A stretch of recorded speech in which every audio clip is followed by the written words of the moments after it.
Top.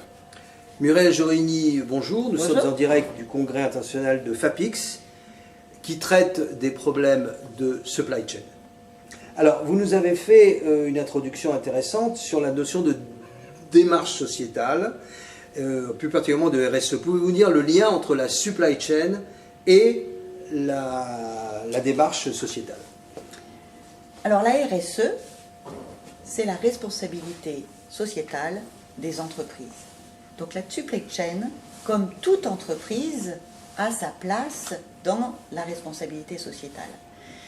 La responsabilité sociétale d'une entreprise, c'est comment combiner la performance environnementale avec la performance économique et la performance sociale.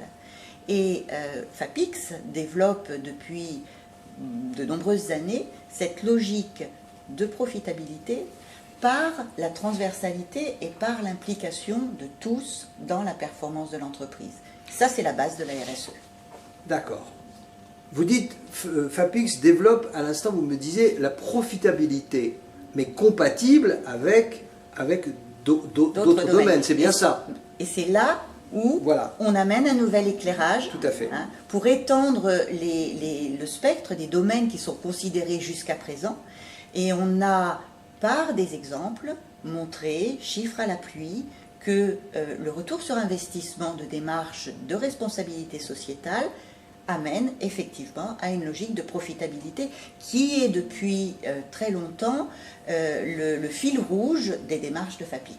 Je comprends très bien. C'est les démarches de FAPIX et c'est tout à son honneur. Mais je suppose qu'il y a un certain nombre d'entreprises qui utilisent la supply chain uniquement dans une optique de productivité, de profit, et pas unique, et qui intègrent moins que FAPIX et ses conseils cette dimension sociétale. C'est justement pour ça que FAPIX veut faire évoluer ces pratiques-là vers quelque chose qu'il considère comme étant l'avenir. L'avenir, non seulement est un avenir compatible avec une profitabilité. Donc là-dessus, il y a quand même toute une évolution. D'abord, l'environnement est différent, les prises de conscience sont plus nécessaires, les différents stakeholders de l'entreprise et les investisseurs en premier lieu, voire les actionnaires, peuvent être sensibilisés à ça, et puis évidemment les consommateurs, les clients. Mais donc c'est peut-être un peu plus mûr pour réussir cette transformation. C'est un petit peu plus mûr, il y a des précurseurs, mais il y a encore beaucoup d'entreprises, beaucoup d'organisations d'une façon générale, qui ont encore besoin de gagner en maturité pour ne pas opposer la performance économique à la performance sociale et environnementale. Très bien. Alors moi je le comprends très bien, mais à la limite, il y a quand même une chose. Je ne vous apprends pas qu'on est en guerre économique. Je ne vous apprends pas qu'il y a un système de mondialisation à tout craint. Donc le problème, c'est qu'on peut quand même imaginer que sur certains terrains, on ait une concurrence internationale de pays émergents, de pays beaucoup plus récents, qui, eux, ont moins ces soucis. Donc en fait, comment on concilie les deux? Comment on arrive à être compétitif quand même? C'est là où la supply chain peut véritablement avoir un impact. Parce que en faisant cette contamination positive, en faisant évoluer toute la chaîne de l'approvisionnement par des considérations pas uniquement économiques mais aussi sociales et environnementales, l'idée c'est de petit à petit amener dans une boucle vertueuse tous les fournisseurs de la chaîne d'approvisionnement.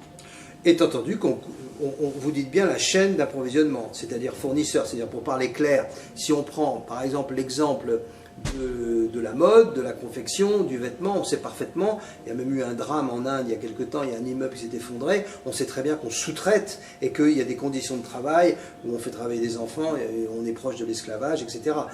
Donc bien entendu, le système de supply chain et la transparence, voire la blockchain, permet justement d'incorporer tous les éléments du circuit de fabrication, c'est bien ça. Et la RSE